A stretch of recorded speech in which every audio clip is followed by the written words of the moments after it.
इंद्र ने अहिल्या के साथ रेप किया। ये मैं नहीं लिख रही हूँ, ये बाबा साहब ने लिखा है। और जो बकवास और फर्जी बातें करते हैं ना कि बाबा साहब ने ऐसा कुछ नहीं लिखा, तो बाबा साहब की पहले किताबें पढ़ लो।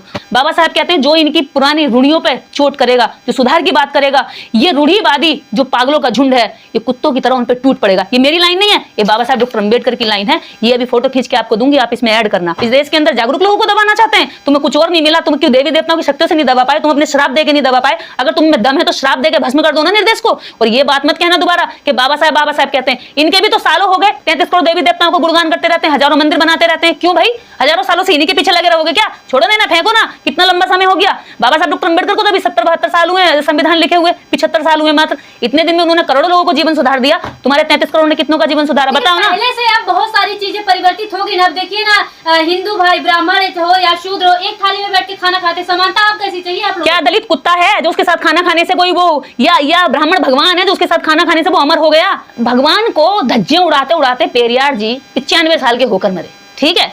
उसके बाद में बाबा साहब डॉक्टर अंबेडकर ने जो धज्जियां उड़ाई हैं, जो सच लिखा, सच लिखने से इनकी धज्जियां उड़ जाती हैं। जो पढ़ते उखाड़ी हैं, उखाड़ उखाड़ के रख दी दुनिया के सामने, उससे इनके भगवान की धज्जियां उड़ गई। लेकिन पता है भगवान नहीं आया एक बार भी कि मैं आया हूं, त्रिशूल लेकर के मैं आया हूं, चक्र लेकर के मैं आया हूं, गदा लेकर के मैं तेरा सर फोड़ दूंगा। के ऊपर एफआईआर कर दी गई है, जेल चली जाएंगी, तो आगे का क्या होगा? क्या फर्क पड़ता है एफआईआर से? क्या फर्क पड़ता है? अरे हमारे बाप का लिखा हुआ संविधान, उससे तुम हमें डराओगे? हाँ, लाठियां पड़ती है ना, सबकी बोलती बंद हो जाती है। आपने चंद्रशेखर का नाम सुना है? अरेस्ट निर्देश सिंह जो ट्रेंड चला है ट्विटर पे, कौन लोग थे वो जो ट्रेंड चला रहे हैं और एफआईआर की? ये बाबा साहब अंबेडकर को देशद्रोही कहा। ये वही लोग हैं जिन्होंने पेरियार को बदनाम करा। ये वही लोग हैं जिन्होंने इस देश में ज्योतिबा फूले का बहिष्कार कराया, हुक्का पानी बंद कराया। ये वही लोग हैं जिन्होंने सावित्रीबाई फूले के ऊपर कीचड़ फेंका, उनका अपमान किया, उनके ऊपर कूड़ा फेंका और उनके चरित्र का हनन किया। ये वही लोग हैं जो इस देश के अंदर माननीय काशीराम साहब को जगह जगह अपमानित करते थे। ये वही लोग हैं जिन्होंने माता रमाबाई के दर्द और त्याग से मिले संविधान को और बाबा साहब डॉक्टर अंबेडकर के पूरे जीवन से लगे हुए उस समर्पण और त्याग से बने हुए संविधान को हमेशा ठोकरों पर रखा, हमेशा अपमानित किया, हमेशा उसे खत्म करने, बिगाड़ने और बदलने की बात की। तो ये वही लोग हैं जो देश के अंदर देखते हैं कि संविधान के पक्ष में खून खड़ा है, उसके विरोध में लगातार ट्रेंड चलाते हैं ताकि इसकी आवाज दब जाए। इसकी जो पहले दबाया करते थे लाठियों के जोर पर, डंडे के जोर पर, घूंसे लातों के जोर पर, मारपीट के जोर पर। निर्देश को घूंसे लात नहीं मार सकते, मारपीट नहीं कर सकते, तो निर्देश को जेल का डर दिखा करके दबाना चाहते हैं। लेकिन निर्देश की आवाज दबेगी नहीं, क्योंकि निर्देश तथ्यों के आधार पर बोलती है। वो तथ्य पेश करेंगे और पुलिस के सामने, और कोर्ट में भी। आप हमें कौन से कोर्ट में ले जाएंगे? कोर्ट के सामने भी तो तथ्य पेश किए जाएंगे। ये किताबें हमारे हाथ में होंगी और हम ये किताबें दिखाएंगे कि यहाँ लिखा है, इस किताब में लिखा है। मैंने जो लिखा है वो कहीं नया नहीं लिखा है, पहली बार नहीं लिखा है। ये सब इन किताबों से रेफरेंस देकर के हमने लिखा है। तो हम अपराधी नहीं है। अगर कोई अपराधी है तो अपराधी वो है जो इन किताबों को छाप रहा है। भारत सरकार छापती है इसको। बाबा साहेब के जो वॉल्यूम है, इन वॉल्यूम को भारत सरकार छापती है। तो क्या ये सड़क छाप लोग हैं जो ट्विटर पे ट्रेंड चलाते हैं, ये सरकार को बताएंगे कि सरकार को क्या करना चाहिए? ये जबरदस्ती पुलिस पर दबाव बनाते, प्रशासन पर दबाव बनाते। ऐसे लोग ये बताएंगे जो नफरत करते हैं जाति के आधार पर कि पुलिस को क्या काम करना चाहिए। ये पुलिस को बताते कि आपको ये काम करना चाहिए। जबरदस्ती लोगों पे एफआईआर का दबाव बनाते हैं, ट्वीट डिलीट करने का दबाव बनाते हैं, साथ ही साथ प्रशासन पर दबाव बनाते हैं, अगजनी करने का, दंगा फैलाने का, शांति व्यवस्था भंग करने का दबाव बना करके पुलिस पे कहते हैं कि आप इनको अरेस्ट करिए। तो पुलिस जानती नहीं है कि इनकी मंशा क्या है और हमारी मंशा क्या है, वो भी समझती है। बाबा साहब ने पढ़ाई करी, पढ़ाई से लड़ाई लड़ी, लेकिन आप लोग आज वो ना करके आप लोग अदर चीजें कर रहे हो। दिन रात जो है हिंदुओं को गाली देते हो, क्या है ये? हाँ, ये जो किताब है ना, इसके अंदर यमी ने, अब यम भाई है, यमी बहन है। यम ने यमी अपनी बहन के साथ रेप किया, ठीक है। इंद्र ने अहिल्या के साथ रेप किया। ये मैं नहीं लिख रही हूँ, ये बाबा साहब ने लिखा है। और जो बकवास और फर्जी बातें करते हैं ना कि बाबा साहब ने ऐसा कुछ नहीं लिखा, तो बाबा साहब की पहले किताबें पढ़ लो। और आप जैसे लोग जो ये सवाल कर रहे हैं ना, पहले अगर ये पढ़ी होती ना तो शायद नहीं करते। और हमें जो ये सब कुछ मिला है ना, हमें यहीं से मिला है। अगर हमें ये नॉलेज मिली है, ज्ञान मिला है, बोलने की क्षमता मिली है ना, तो इन्हीं किताबों को पढ़ के मिली है। और जो हम बोलते हैं वो सब बाबा साहब पहले लिख के जा चुके हैं। बाबा साहब, पता है आपको कि बाबा साहब यहाँ क्या कहते हैं? बाबा साहब कहते हैं जो इनकी पुरानी रूढ़ियों पर चोट करेगा, जो सुधार की बात करेगा, ये रूढ़िवादी जो पागलों का झुंड है, ये कुत्तों की तरह उन पर टूट पड़ेगा। ये मेरी लाइन नहीं है, ये बाबा साहब डॉक्टर अंबेडकर की लाइन है। ये अभी फोटो खींच के आपको दूंगी, आप इसमें ऐड करना। और ये बाबा साहब की इस किताब की लाइन बोल रही हूं मैं।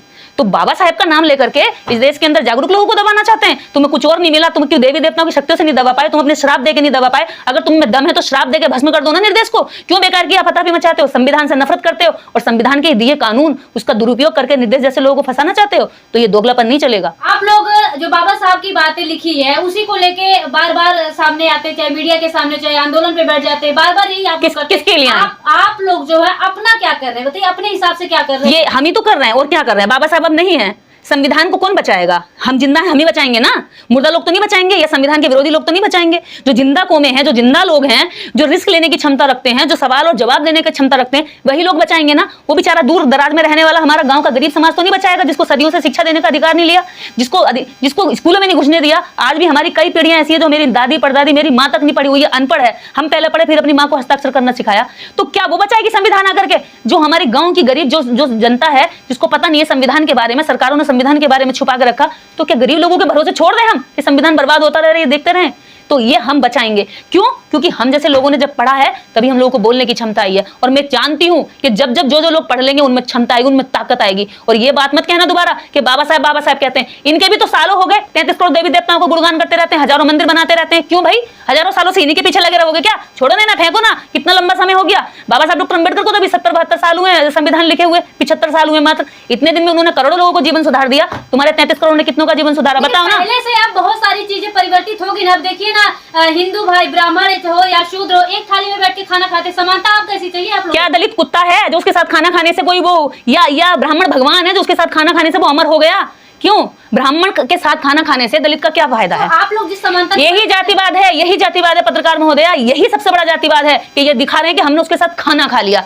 क्या दिखाना चाहते हो? कभी हमने तो ब्राह्मण के साथ खाना खाकर ये नहीं दिखाया कि अरे ब्राह्मण तुम्हारी तो कोई औकात नहीं थी यार, हमने तुम्हारे साथ खाना खा लिया, तुम तो इस लायक थे ही नहीं। है आप कैसे बोल रहे हो? ये तो भाईचारा है ना। तो भाईचारा हम, तो भाईचारे को ये शो ऑफ करने की जरूरत क्या है? खाओ, इसमें क्या दिक्कत है? ये शो ऑफ क्यों करते हैं? थाली दिखाते हैं, बैठ के दिखाते हैं, उसकी झुग्गी झोपड़ी में जाकर के थालियां अपनी लेकर जाते हैं, पानी बिस्लरी का लेकर जाते हैं, खाना बाहर से मंगवाते हैं। आप हाइपर हो रही है सवाल से। गलत सवाल करोगे तो जवाब आपको सही मिलेगा। और मैं फिर वही बात कह रही हूँ, जितने बेहुदा सवाल हैं, जितनी बेहुदा बातों से तुमने कमजोर लोगों को दबाया है ना, अब वो समय चला गया। ये संविधान का समय है, ये मनुस्मृति का नहीं है मेरे भाई। जिस भगवान को आप लोग नकारते हैं या जो भी टिप्पणियां करते हैं, ये तो कहा गया है कि बाबा साहब को भी भेजने वाले भगवान थे, बाबा साहब को भेजा कि जाओ इस तरीके की लड़ाई ना हो सको, ये ऐसा कहा जाता है। क्या बेहुदा बात? क्या क्यों? एक मिनट रुक जाइए। इतनी भी घटिया चीजें ना फैलाइए बहन जी। मैं सबसे बड़ी बात तो ये कह दूं कि भगवान को धज्जियां उड़ाते उड़ाते पेरियार जी 95 साल के होकर मरे, ठीक है? उसके बाद में बाबा साहब डॉक्टर अंबेडकर ने जो धज्जियां उड़ाई हैं, जो सच लिखा, सच लिखने से इनकी धज्जियां उड़ जाती हैं, जो पढ़ते उखाड़ी हैं, उखाड़ के रख दी दुनिया के सामने, उससे इनके भगवान की धज्जियां उड़ गई। लेकिन पता है भगवान नहीं आया एक बार भी कि मैं आया हूं त्रिशूल लेकर के, मैं आया हूं चक्र लेकर के, मैं आया हूं गदा लेकर के, मैं तेरा सर फोड़ दूंगा। पता है कौन आए? ये ढोंगी, ये रूढ़िवादिता के समर्थक, ये वो लोग जिन्होंने औरतों को देश के अंदर सती किया, वो लोग बाबा साहब के विरोध में आए। भगवान नहीं आया। वो लोग बाबा साहब के विरोध में आए जो महिलाओं को, देवदासियां, छोटी छोटी बच्चियों को, कुमार रहे, उनका भंग करने के लिए मंदिर में देवदासियां रखते थे। तो वो लोग आए क्योंकि मंदिर में देवदासियां रखने का अधिकार खत्म हो रहा था बाबा साहब अम्बेडकर के बोलने से। पोल खुल रही थी कि भगवान के लिए नहीं जाती है ये, भगवान के नाम पर पुजारी उनका शोषण करते हैं। छोटी छोटी बच्चियों का, आप जानती हैं मदर इंडिया किताब है जो मिस कैथरीन मियो के द्वारा लिखी गई है, जो अमेरिका की एक स्कॉलर थी, जो पत्रकार थी और जो भारत पे व्यवस्था पे रिसर्च करने आई थी। उस महिला ने एक किताब लिखी, जो यहाँ देखा वो सच लिख दिया। वो लिख रही है कि 8-8 साल की, 6-6 साल की बच्चियों का रेप मंदिर के अंदर 80-80 साल के पुजारी करते हैं, और बच्चियों की जांघों की जो हड्डियां हैं ना वो फैल जाती हैं और वो वहीं मर जाती हैं, या वो इलाज के लिए अस्पताल में आती हैं तो उनकी हड्डियों को दोबारा से उस जगह पर लाने के लिए हमारे पास कोई इलाज नहीं होता। डॉक्टर ये बात बता रहे हैं, आप जानती हैं। इसलिए ये चाहते हैं कि ऐसा सिस्टम बना रहे, इसलिए इन किताबों को ये भगवान का लिखा हुआ बताते हैं ताकि इनका एक अधिकार, इनके शोषण करने का अधिकार। आज भी आप देखेंगी गाय के साथ बलात्कार कर रहे हैं, बताओ, बकरी के साथ कर रहे हैं। ये इन्होंने पहले मछली के साथ करा, मछली से इन्होंने जो है वो पैदा कर दिया, हिरण के साथ इन्होंने किया, बेटियों के साथ इन्होंने किया, बहनों के साथ। अरे भैया, तुम्हारे ऊपर से नीचे तक अब भी मैं प्रमाण दिखा सकती हूँ कि ये लोग अभी भी जब बात करते हैं तो इनकी बातों में 99.9% गालियां होती हैं, सही शब्द और विचार इनके बिल्कुल नहीं होते। यही सबूत है कि इनकी जड़ में ये गंध भरी हुई है। अच्छा, आप क्या केवल हिंदू ही होते हैं, ब्राह्मण ही होते हैं? मुस्लिम धर्म के भी तमाम लोग हैं जो ऐसी घटनाएं होती हैं, उसके खिलाफ भी बोलते हैं, उसके खिलाफ भी हम बोलते हैं। अगर कोई रेप करेगा तो संविधान उसको बराबर सजा देगा, और कोई रेप करेगा तो हम उसका समर्थन थोड़ी करेंगे, चाहे वो हिंदू हो, मुस्लिम हो, सिख हो, ईसाई हो। और मैं यहाँ तक कहती हूँ मेरा सगा भाई क्यों ना हो, अगर वो रेप करेगा, किसी बच्ची के साथ करेगा, दुष्कर्म करेगा, गलत नजर से देखेगा, तो 300 जो भी अब धारा बदल गई है उन धाराओं के तहत उसका मुकदमा मैं खुद लड़ूंगी उसके खिलाफ। ये मत सोचिए आपके निर्देश ये पक्षपात करेगी कि मेरी जाति का आदमी लड़ेगा तो मैं उसके साथ खड़ी हो जाऊंगी। नहीं, गलत के खिलाफ हूँ तो गलत के खिलाफ हूँ। अच्छा, कोई भी आपके ऊपर FIR कर दी गई है, जेल चली जाएंगी, तो आगे का क्या होगा? क्या फर्क पड़ता है? FIR से क्या फर्क पड़ता है? अरे हमारे बाप का लिखा हुआ संविधान, उससे तुम हमें डराओगे? हाँ, उससे डराओगे? जब तक डरते थे हमारे पुरखे तुम्हारे आगे, बहुत रीढ़ झुका झुका करके उन्होंने अपनी कमर तोड़ ली। बिना रीढ़ का हमारा समाज रहा तुम्हारे आगे। तुम ये मत सोचना हमारी रीढ़ की हड्डी बहुत स्ट्रॉन्ग है। अरे बहुत सारे आए और गए, जेल में जाने के बाद सारी सबकी बोलती बंद हो निर्देश जाती की नहीं निकली। जब लाठियां पड़ती है ना, सबकी बोलती बंद हो जाती है। आपने चंद्रशेखर का नाम सुना है? भाई चंद्रशेखर का नाम, जेल में लाठियां भी पड़ी, वो व्यक्ति संसद में दहाड़ा। मान्यवर कांशीराम साहब का नाम सुना है? मान्यवर कांशीराम साहब को खचेड़ खचेड़ के फेंका गया। मान्यवर कांशीराम साहब ने इस देश की राजनीति के अंदर हलचल मचा दी, और जो लोगों की घटिया सोच थी कि राजनीति में कभी दलित नहीं आ सकता, उस सोच को बदल कर रख दिया। बाबा साहब डॉक्टर अम्बेडकर का नाम सुना है? सुना है ना? जब इस देश के अंदर सारे वनवादी, सारे लोग थक हार के पढ़े लिखे, तब बाबा साहब डॉक्टर अम्बेडकर के आगे शरण में जाना पड़ा कि डॉक्टर अम्बेडकर आपसे काबिल आदमी नहीं मिलेगा संविधान को लिखने के लिए। और बाबा साहब डॉक्टर अम्बेडकर ने इस दुनिया का सबसे विशालतम लिखित संविधान दिया इस भारत को। तो किसको डरा रहे हैं लोग? उनको, जिनकी वजह से, जिनका खून इस मिट्टी में मिला हुआ, जिनकी वजह से भारत के अंदर अंग्रेज भागे, जिनकी वजह से भारत के अंदर आज भी देश में, पूरी दुनिया में, विश्व में इस भारत को विश्व गुरु से नाम से जाना जाता है। तो वो हमारे वंशज बुद्ध हैं, गौतम बुद्ध हैं। और आज भी हमारे जब प्रधानमंत्री जी, हमारे मुख्यमंत्री जी जब विदेश में जाते हैं, और हमारे देश की सबसे अमीर औरत नीता अंबानी जब विदेश जाती है, तो वो ये नहीं कहती जय श्री राम, जय श्री कृष्ण, या जय राधे राधे, या ये कोई भी 33 करोड़ का नाम नहीं लेती है। वो पता है क्या कहते हैं? हम भगवान बुद्ध की धरती से आए हैं और हमें गर्व है, नमो बुद्धाय जय भीम बोलते हैं। तो फिर काहे का? ये देश के अंदर ही, देश के ऐसे लोगों को जो बेचारे कम शिक्षित हैं, उन लोगों को उल्लू बना सकते हैं, लेकिन सबको नहीं। Thank you.